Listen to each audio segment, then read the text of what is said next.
മനുഷ്യന്റെ ലഹരിയോടുള്ള ആസക്തിയും മാനസിക സംഘർഷങ്ങളും ഇന്നോ ഇന്നലെയോ തുടങ്ങിയതല്ല അല്ലേ?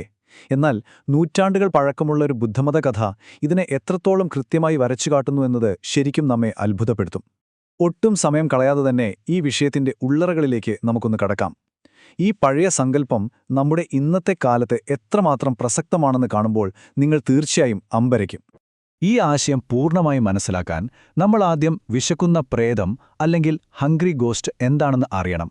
ബുദ്ധമത വിശ്വാസപ്രകാരം നമ്മുടെ യാഥാർത്ഥ്യത്തിന് തൊട്ടു താഴെയുള്ള ഒരു ലോകത്ത് ജീവിക്കുന്ന വലിയൊരു ദുരന്ത കഥാപാത്രമാണിത്. അമിതമായ ആഗ്രഹങ്ങളുമായി ഒരിക്കലും അടങ്ങാത്ത വിശപ്പോടെ ലോകത്തിന്റെ ഇരുണ്ട കോണുകളിൽ എപ്പോഴും അലഞ്ഞു നടക്കാൻ വിധിക്കപ്പെട്ട ഒരു രൂപം. ഒരൽപ്പം ആശ്വാസത്തിനായി അവർ എപ്പോഴും പരതിക്കൊണ്ടേയിരിക്കും, പക്ഷേ നിർഭാഗ്യവശാൽ അതൊരിക്കലും അവർക്ക് കിട്ടില്ല. ഇവിടത്തെ ഈ രൂപം ഒന്ന് ശ്രദ്ധിച്ചു നോക്കൂ. തീവ്രമായ വിശപ്പിനെ സൂചിപ്പിക്കുന്ന ആ വലിയ വയറും, എന്നാൽ ഉള്ളിലെ ശൂന്യതയെ കാണിക്കുന്ന അസ്വസ്ഥമാം വിധം മെലിഞ്ഞുണങ്ങിയ ശരീരവും. എന്തെങ്കിലും കിട്ടിയാൽ കൊള്ളാമെന്ന തീവ്രമായ ആഗ്രഹവും, എന്നാൽ അതൊന്നും ഉൾക്കൊള്ളാൻ കഴിയാത്ത ശരീരവും തമ്മിലുള്ള ഒരു നിത്യപോരാട്ടം. ഒരിക്കലും തൃപ്തിപ്പെടുത്താൻ കഴിയാത്തത്ര വേദനാജനകമായ വിശപ്പനുഭവിക്കുന്ന ജീവികളുടെ ദയനീയമായ അവസ്ഥയാണിത്. ആ കടുത്ത മാനസിക പീഡനം നിങ്ങളൊന്ന് സങ്കൽപ്പിച്ചു നോക്കൂ. ദീർഘനാളത്തെ അലച്ചിലിനൊടുവിൽ അതിയായ കൊതിയോടെ കഴിക്കാൻ അവർക്കൊരു തരി ഭക്ഷണം കിട്ടുന്നു. എന്നാൽ ആ ഭക്ഷണം കൈകളിൽ തൊടുന്ന നിമിഷം തന്നെ അത് വെറും മണ്ണായോ അല്ലെങ്കിൽ ചുട്ടുപൊള്ളുന്ന തീയായോ മാറിയാലോ?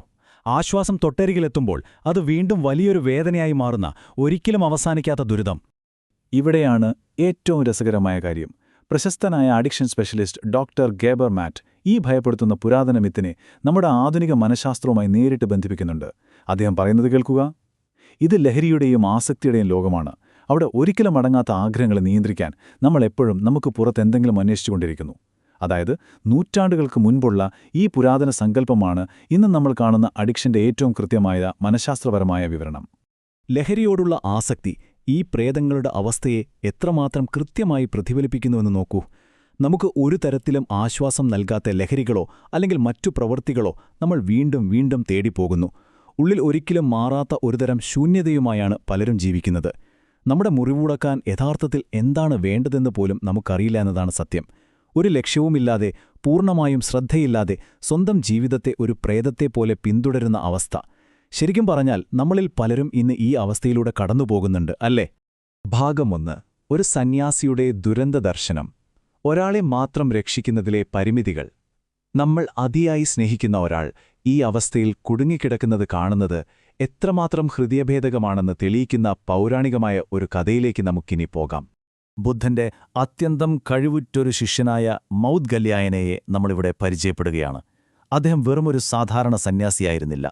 തന്റെ അഗാധമായ ധ്യാനശേഷി ഉപയോഗിച്ച് മരിച്ചവരുടെ ഇരുണ്ട ലോകത്തേക്ക് നോക്കാൻ അദ്ദേഹത്തിന് കഴിഞ്ഞിരുന്നു.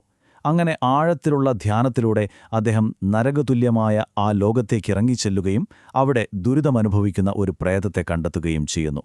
കഷ്ടതയനുഭവിക്കുന്ന ആ പ്രേതത്തിലേക്ക് ആകർഷിക്കപ്പെട്ട അദ്ദേഹം സൂക്ഷിച്ചു നോക്കിയപ്പോൾ ശരിക്കും ഞെട്ടിത്തെരിച്ചുപോയി. എല്ലും തോലുമായി കഠിനമായ വേദനയനുഭവിക്കുന്ന ആ രൂപം തന്റെ സ്വന്തം അമ്മയാണെന്ന് തിരിച്ചറിയുമ്പോൾ ആ സന്യാസിയുടെ ഹൃദയം തകരുകയാണ്. അതീവ ദുഃഖത്തോടെ തന്റെ അമ്മ ഒരുപാട് കഷ്ടപ്പെടുന്നത് അദ്ദേഹം നോക്കി നിൽക്കുന്നു.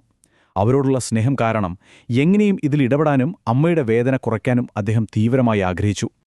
ഈ കഥ അതിന്റെ ഏറ്റവും വൈകാരികമായ നിമിഷത്തിലേക്ക് എത്തുകയാണിവിടെ. അമ്മയുടെ കഠിനമായ വിശപ്പ് മാറ്റാമെന്ന പ്രതീക്ഷയോടെ അദ്ദേഹം സ്നേഹപൂർവ്വം അവർക്കൊരു പാത്രം ചോറ് നൽകുന്നു.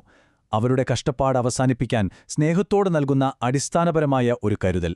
ഈ ചെറിയ പ്രവൃത്തിയിലൂടെ അമ്മയുടെ വേദന എന്നേക്കുമായി മാറുമെന്ന വലിയ പ്രതീക്ഷയായിരുന്നു അദ്ദേഹത്തിനുണ്ടായിരുന്നത്. എന്നാൽ എന്താണ് സംഭവിച്ചതെന്നോ? ആ ചോറ് അവരുടെ വായിലെത്തുന്നതിന് മുമ്പ് തന്നെ അത് കത്തുന്ന കൽക്കരിയായി മാറുന്നു. ഈ മിത്ത് നേരത്തെ നമുക്ക് മുന്നറിയിപ്പ് നൽകിയതുപോലെ സ്നേഹത്തിന് മാത്രം ലഹരിയോടുള്ള ആസക്തിയുടെ നിയമങ്ങളെ ഇല്ലാതാക്കാൻ കഴിയില്ല. ആ ചോറ് കരിയും ചാരവുമായി മാറുകയും അമ്മയ്ക്കത് കഴിക്കാൻ തീരെ കഴിയാതെ വരികയും ചെയ്യുന്നു. സ്നേഹം മാത്രം പോരാ എന്ന വലിയൊരു ദുരന്തസത്യം അവിടെ വെളിപ്പെടുകയാണ്. നിസ്സഹായനായി കരയുന്ന ആ സന്യാസിയോട് ബുദ്ധൻ ഒരു വലിയ സത്യം വിശദീകരിക്കുന്നു. ഒരാൾക്ക്, അത് അമാനുഷിക കഴിവുകളുള്ളൊരു സന്യാസിയാണെങ്കിൽ പോലും, മറ്റൊരാളുടെ ആസക്തി ഒറ്റയ്ക്ക് അവസാനിപ്പിക്കാൻ കഴിയില്ല. അതെ, മറ്റൊരാളുടെ ഉള്ളിൽ ആഴത്തിൽ വേരൂന്നിയ ആസക്തികളെ സ്നേഹം കൊണ്ട് മാത്രം ഒറ്റയ്ക്കില്ലാതാക്കാൻ നിങ്ങൾക്കൊരിക്കലും കഴിയില്ല. അതിന് കൂട്ടായ ഒരു പരിശ്രമം തന്നെ ആവശ്യമാണ്. ഭാഗം 2. കർമ്മവും സാമൂഹികമായ രോഗശാന്തിയും. ഈ ചക്രം നമുക്ക് ഒരുമിച്ച് തകർക്കാം. നമ്മൾ സ്നേഹിക്കുന്നവർക്ക് രോഗശാന്തി നൽകാൻ ഒറ്റയ്ക്ക് കഴിയില്ലെങ്കിൽ ഈ വലിയ ദുരവസ്ഥയെ നമ്മൾ എങ്ങനെയാണ് ഭേദമാക്കുക? അതാണ് നമ്മളിന്ന് നോക്കാൻ പോകുന്നത്. ഇതിനുള്ള പ്രതിവിധി കണ്ടെത്താൻ നമ്മൾ കർമ്മം എന്നതിനെ പൂർണ്ണമായും പുനർനിർവചിക്കേണ്ടതുണ്ട്. കർമ്മം എന്നത് നല്ല പ്രവൃത്തികൾക്ക് ലഭിക്കുന്ന വെറുമൊരു പോയിന്റുകളല്ല കേട്ടോ, മറിച്ച് കാരണങ്ങളുടെയും ഫലങ്ങളുടെയും പരസ്പര ബന്ധിതമായ ഒരു വലയാണ്.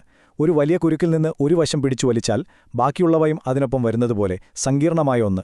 ഒരു സമൂഹത്തിലെ ഓരോ പ്രവൃത്തിയും മറ്റുള്ളവരെ ബാധിക്കുന്ന തരത്തിൽ ആഴത്തിൽ ബന്ധപ്പെട്ടിരിക്കുന്നു എന്നാണിത് അർത്ഥമാക്കുന്നത്.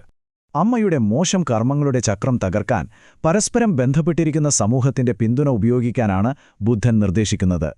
അതിനായി ഈ പ്രത്യേക ഘട്ടങ്ങൾ ചെയ്യാൻ ബുദ്ധൻ സന്യാസിയോട് പറയുന്നു. ആദ്യം സമൂഹത്തിൽ നിന്നും സംഭാവനയായി ഭക്ഷണം ശേഖരിക്കുക. പിന്നീട് സന്യാസിമാരുടെ സമൂഹത്തിന് അത് സമ്മാനമായി നൽകുക. അവസാനമായി പരസ്പരം ബന്ധപ്പെട്ടിരിക്കുന്ന ആ സമൂഹം ഒന്നാകെ അമ്മയുടെ സൗഖ്യത്തിനായി പ്രാർത്ഥിക്കുക. ഇത്തരത്തിൽ ഒരു കൂട്ടായ പരിശ്രമത്തിലൂടെ മാത്രമേ മാറ്റം കൊണ്ടുവരാൻ കഴിയൂ. പരസ്പരം ബന്ധപ്പെട്ടിരിക്കുന്ന ഈയൊരു പ്രവൃത്തി മറന്നുപോയവരെ ഓർമ്മിക്കുന്നതിനായുള്ള ലോകമെമ്പാടുമുള്ള മനോഹരമായ ഒരു പാരമ്പര്യത്തിന് തുടക്കമിട്ടു. അതാണ് വിശക്കുന്ന പ്രേതങ്ങളുടെ ഉത്സവം അഥവാ ഹംഗ്രി ഗോസ്റ്റ് ഫെസ്റ്റിവൽ. ഇതിൽ ജീവിച്ചിരിക്കുന്നവർ മരിച്ചവരുടെ പേരിൽ സന്യാസിമാർക്ക് ഭക്ഷണം നൽകുന്നു. ഏറ്റവും ശ്രദ്ധേയമായ കാര്യം ഇതിൽ പങ്കെടുക്കാനെത്തുന്ന പ്രേതങ്ങൾക്കായി മുൻനിരയിലെ സീറ്റുകൾ ഒഴിച്ചിടുന്നു എന്നതാണ്. മറ്റുള്ളവരെ സഹായിക്കുന്നതിലൂടെ നമ്മൾ സ്വയം പ്രേതങ്ങളാകുന്നത് തടയുകയും സ്വന്തം ആസക്തികൾ ഉപേക്ഷിക്കാൻ പരിശീലനം നേടുകയുമാണ് ഇതിലൂടെ ചെയ്യുന്നത്. ഇവിടത്തെ കാര്യങ്ങൾ നോക്കുക. ഈ പൗരാണിക സങ്കല്പത്തെ നമ്മുടെ ആധുനിക ലോകത്തിലേക്ക് നേരിട്ട് കൊണ്ടുവന്നാൽ അത് കൃത്യമായി യോജിക്കുന്നത് കാണാം. ഒരു വശത്ത് ലഹരിയോടുള്ള ആസക്തിയോടെയും വിഷാദരോഗത്തിന്റെയും തലമുറകളായി കൈമാറ്റം ചെയ്യപ്പെടുന്ന ആഘാതങ്ങളുടെയും ചങ്ങലുകൾ നിങ്ങളെ വരിഞ്ഞു മുറുക്കുമ്പോൾ, മറുവശത്ത് സമൂഹത്തിന്റെ പരസ്പരം കോർത്തുപിടിച്ച കൈകൾ നിങ്ങൾക്ക് ആശ്വാസമേകുന്നു. ആഴത്തിൽ ബന്ധപ്പെട്ടിരിക്കുന്ന സമൂഹത്തിന്റെ പിന്തുണയില്ലാതെ ആഘാതങ്ങളുടെയും വിഷാദത്തിന്റെയും തുടർച്ചയായ വലയത്തിൽ നിന്ന് രക്ഷപ്പെടാൻ വളരെ ബുദ്ധിമുട്ടാണ് എന്ന് ഇത് നമ്മെ ഓർമ്മിപ്പിക്കുന്നു. ഈ പ്രേതങ്ങൾ എന്ന് നമുക്കിടയിലൂടെ നടക്കുന്നുണ്ടെന്ന് നമ്മൾ ഓർക്കേണ്ടതുണ്ട്. അവർക്ക് ഏറ്റവും ചെറിയൊരു സ്നേഹമോ അനുകമ്പയോ നൽകുന്നത് വലിയ മാറ്റങ്ങളുണ്ടാക്കാം.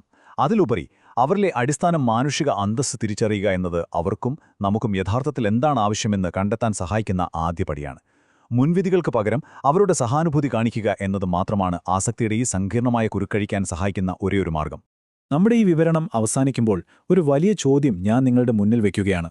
ഇന്ന് മറ്റുള്ളവരുമായുള്ള നിങ്ങളുടെ ബന്ധം ഉപയോഗിച്ച് ആരുടെയെങ്കിലും ജീവിതത്തിലെ ഇരുട്ടിലേക്ക് വെളിച്ചം കൊണ്ടുവരാൻ നിങ്ങൾക്ക് എന്ത് ചെയ്യാൻ കഴിയും? അതെ, ദുഷിപ്പുകളുടെ ഈ ചക്രം തകർക്കാൻ നിങ്ങൾ ഇന്ന് ഏത് ചെറിയ കാരുണ്യപ്രവൃത്തിയാണ് ചെയ്യാൻ പോകുന്നത്? ആരുമില്ലെന്ന് തോന്നുന്ന ഒരാൾക്ക് നൽകുന്ന ചെറിയൊരു പരിഗണന മതി അവരുടെ ലോകം തന്നെ മാറാൻ. അതൊന്ന് ചിന്തിക്കുക.